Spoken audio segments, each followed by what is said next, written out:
Hi kids, welcome to Drawing for Everyone. Today we want to draw a cute bear. First we draw a circle for the bear's head. Then we draw the ears.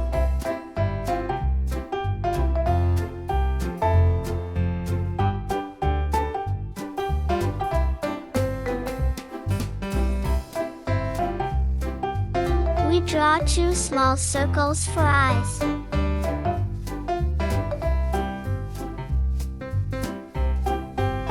Now it's time to draw the mouth and nose.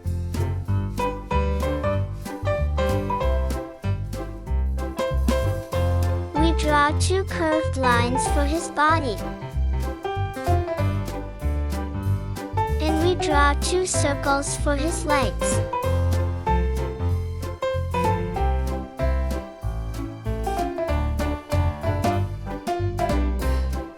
In the end, we give him two hands.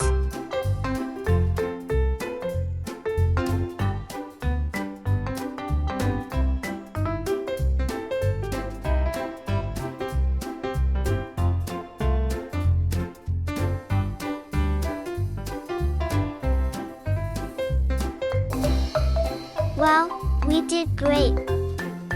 Now let's color it together. Wow!